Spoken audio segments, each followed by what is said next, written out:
She was Britain's longest reigning monarch, the one constant in a country that changed so much over so many decades.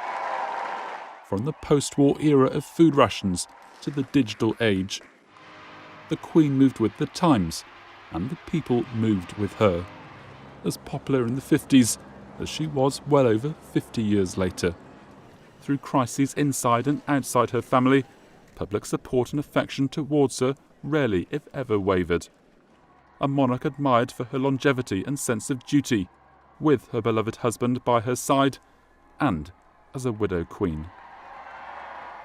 Elizabeth Alexandra Mary Windsor was born at the home of her mother's parents, 17 Bruton Street, in London's Mayfair.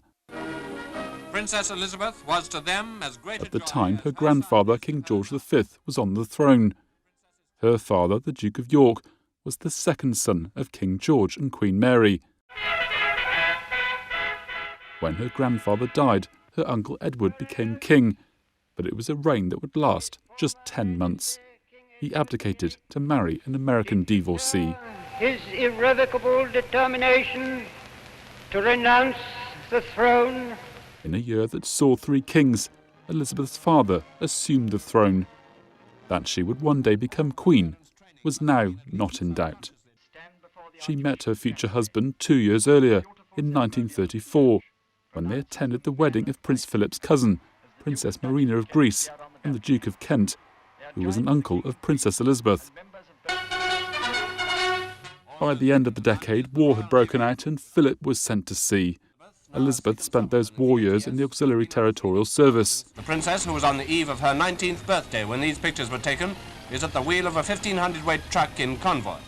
A monarch of the future, but for now a mechanic, and one not afraid to muck in and get her hands dirty. Today is Victory in Europe Day. When the war ended, she chose to leave the palace and celebrate with the crowds on the streets of London. 2 years later, Princess Elizabeth married Prince Philip of Greece and Denmark. A nation still battered and bruised by war, it was a wedding to lift the country's spirits. In 1949, Charles became the first of 4 children, soon followed by Anne. For a few years at least, they enjoyed relative normality, out of the public spotlight. Then came the news that the Queen's father, King George VI, had passed away at the age of just 56. Elizabeth and Philip were in Kenya, only a few days into a 5-month tour of the Commonwealth. At 25 years old, a young woman who never imagined in early childhood that she would one day become Queen, was now head of state. The coronation took place a year later in 1953, an event the Duke of Edinburgh insisted should be televised for the world to see.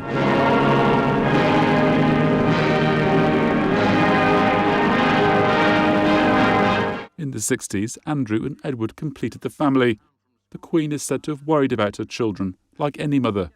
And on her silver wedding anniversary in 1972, she spoke lovingly about what her family meant to her. Now that we have reached this milestone in our lives, we can see how immensely lucky we have been. Or perhaps fortunate might be a better word. We had the good fortune to grow up in happy and united families. Though the Queen and the Duke's marriage was a lasting success, the same could not be said of their children's. In 1992, Prince Andrew and Sarah Ferguson separated. Princess Anne and Mark Phillips divorced. Then Charles and Diana separated. And a major fire engulfed a large part of Windsor Castle. Little wonder then that she didn't consider her 40th year as Queen to be the happiest of her reign. 1992 is not a year on which I shall look back with undiluted pleasure. It has turned out to be an annus horribilis. But worse was sadly to come in 1997, when Princess Diana was killed in that Paris car crash. The outpouring of emotion from the public was like nothing this country had ever seen before. The lack of any immediate expression of grief from the Queen or other senior royals did not go down well, and the Queen was perceived as being out of step with public sentiment. She had assumed her role as grandmother, protecting William and Harry from the public eye at Balmoral. They waited longer than they'd hoped, but eventually the public got the appearance they'd yearned for, and the Queen paid this tribute to Diana in a televised statement. What I say to you now, as your Queen and as a grandmother, I say from my heart. She was an exceptional and gifted human being. That dreadful year was to end on a happier note, when the Queen and Prince Philip celebrated their golden wedding anniversary, and the Queen paid her husband this tribute. He is someone who doesn't take easily to compliments, but he has quite simply been my strength and stay all these years. Outside family life, the Queen had many interests, perhaps most famously horses. She loved riding them and watching them too. A regular at the Derby at Epsom and Ascot, where her horses won on several occasions. Such was her love of the outdoors and determination to protect the natural world, she launched the Queen's Commonwealth Canopy, a conservation project with the mission of creating a network of forests in each of the 53 countries of the Commonwealth. Her dedication to the Commonwealth, and particularly her beloved home country, never wavered, serving more than 600 charities as royal patron or president.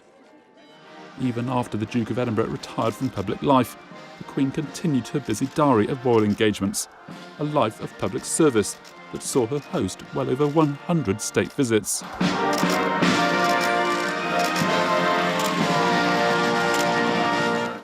In the new millennium, she was also kept busy not just by others, but by her own milestones. A Golden Jubilee, a Diamond one. The moment in 2015 she became the longest reigning monarch, followed a year later by her 90th birthday. And at the age of 96, a weekend of celebrations to mark her Platinum Jubilee. In between, Good evening, Sir Bond. There was that appearance in the opening ceremony of the 2012 Olympics in London. And while she made the headlines, so did the younger generation of the royal family, for the right reasons and the wrong ones. Her second son Andrew faced allegations of sexual assault by Virginia Giuffre, allegations which he denied. She claimed she was trafficked to have sex with Andrew when she was 17 by convicted sex offender Jeffrey Epstein, who was a friend of the prince. In the end, the Queen stripped Andrew of his honorary military roles and royal patronages, and it was agreed that he would stop using his HRH style. In the Queen's later years, it wasn't just Andrew causing problems for her. Harry and Meghan stunned Buckingham Palace, and indeed the world, in a shock announcement that they wanted out of the royal family. A summit meeting was held at Sandringham, and a deal thrashed out that left Harry with rather less than he might have hoped. Gone was his role as Captain General of the Royal Marines. Gone too his position as Commonwealth Youth Ambassador, to which the Queen appointed him. Harry and Meghan began a new life in California.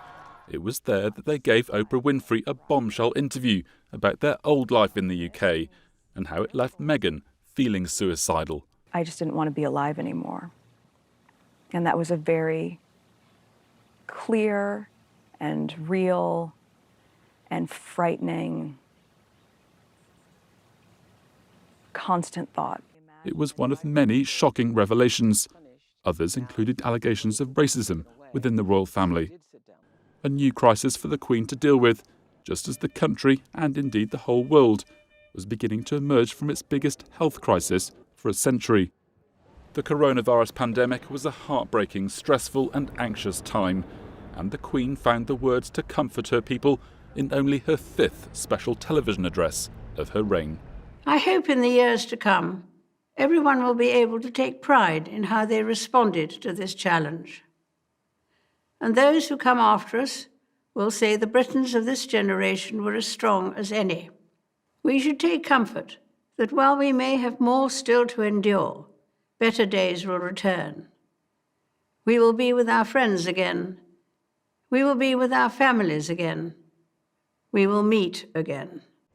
1 year and 4 days after that television address, the Queen was grieving her own personal loss, as so many had done that year. After 73 years of marriage, her husband, the Duke of Edinburgh, passed away at the age of 99. Restrictions on numbers allowed at funerals were still in place, rules that applied to the royal family just as much as everyone else who'd lost loved ones during the pandemic. The widow Queen continued her busy diary of engagements just as she had with Prince Philip by her side. There were times when, on doctor's orders, those engagements became virtual instead. That commitment to serving her country and the Commonwealth is a legacy she passes on to the new king and those who will follow. With such a loyal sense of duty despite her personal grief, old age and family drama in the background, it isn't hard to see why public affection for the Queen remained as high as ever. This was a duty she did not choose, a destiny which befell her at the age of just 10, a monarch through times of so much change, and one whose reign is unlikely to be surpassed any time soon.